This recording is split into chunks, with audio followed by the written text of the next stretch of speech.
passata di pomodoro, basil, garlic, olive oil, and salt. Andiamo! Olive oil, garlic, bam! Now you can peel the garlic cloves and throw them with the olive oil.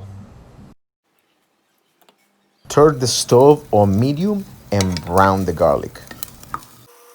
2 cups of pomodoro and a little bit of salt. Bring it to boil. Cover and let it simmer. Now we're gonna stir it and also give it a taste so we can fix with salt if needed.